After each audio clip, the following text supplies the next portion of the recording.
Hey guys, so I'm in Kona. Hopefully you can hear me over the surf and back. I am just drinking fresh coconuts. It's been a couple of days after my breaking of the dry fast, so hence I'm drinking some coconut and some limes to go with it as well. And I just wanted to do an update because I want to talk a little bit about the integration into the Breatharian lifestyle. Because I think personally that it's extremely important, at least for me, to have a roadmap and a clear understanding of how I'm going to integrate this new process after the initiation to make this a permanent part of my life. Now, in the 10-day process, there were basically 3 key recommendations for a successful Breatharian integration, and I'm going to go over those now. The first one is very important.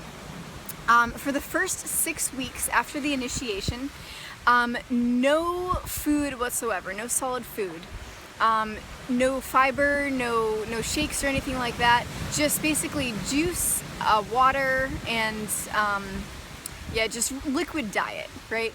Now the second recommendation was that for at least the first 2 weeks, nothing except for juice and water. So after the first 2 weeks, you can start to have soups and shakes and that sort of thing. Nothing with too much fiber or salt, so you're still getting yourself adjusted. And then the third recommendation, which is very important, is to do at least 1 day of dry fasting every week for those first 6 weeks. So as you can see, those first 6 weeks are very, very key in being able to successfully integrate this lifestyle.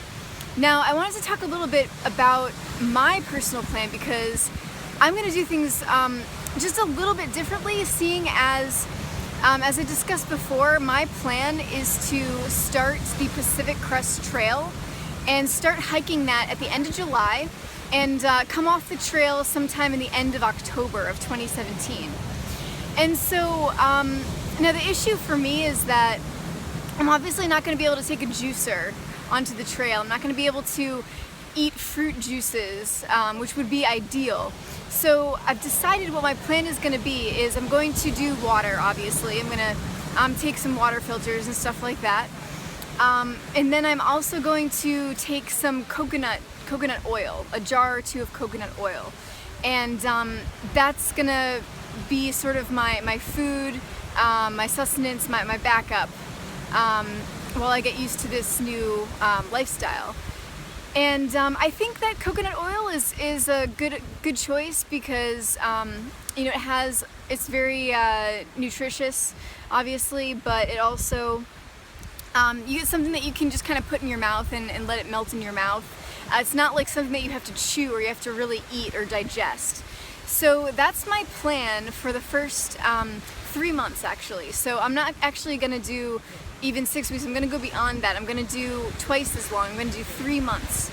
And I was thinking about this. I think that it will be a lot easier for me to really just narrow down on and limit the amount of food choices that I have during my journey, because when I'm on the trail, I'm just going to be hiking. I'm going to be in nature. I'm going to be surrounded. I'm going to be swimming in prana.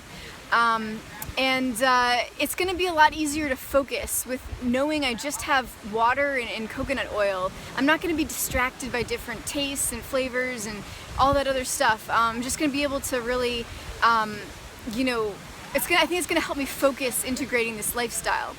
So after those 3 months, which is going to be my main initial period of integration, I'm going to do just juice and fruit juices and that sort of thing until I'm setting a date, and that's going to be August 1st.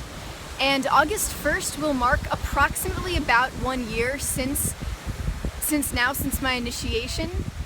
And so it's going to be basically a year without any solid food. So I've been inspired by Ray, who also did the same thing. He did an entire year with just juicing, no solid food. And also for me, I think that it will really just help solidify for myself that I can do this and that I can live without food. And so I think having that long period of time when I'm just doing juice and water, I think that will really help make it a very easy integration after the whole year is over. And so that's kind of my plan so far. I'm going to do 3 months of just really limited diet, really just coconut oil and water while I'm hiking the trail on the Pacific Crest.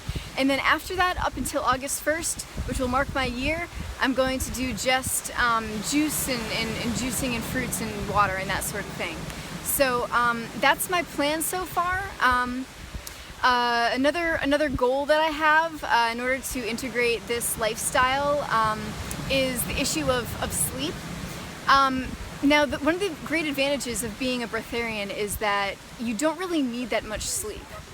And so what my plan is my goal is to get about 3 to 4 hours a night of all the sleep that I need.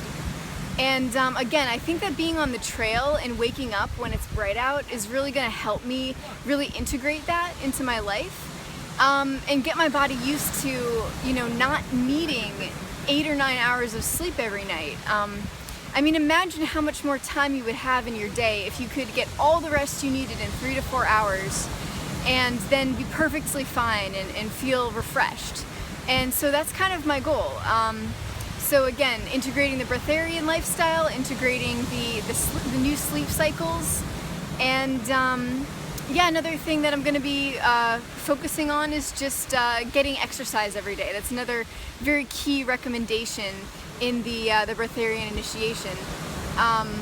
So on the trail, obviously, it's going to be very easy because that's pretty much my whole goal the entire day, is just to hike the trail. And then afterwards, just starting a regular exercise regimen every day. Because again, I have a lot of energy.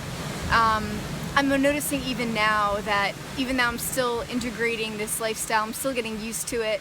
I do have more energy than I normally did before. So I think that's an extremely key aspect of this integration process as well. So so there you have it, guys. That's my Breatharian integration plan. I hope that helps explain some things about this whole process.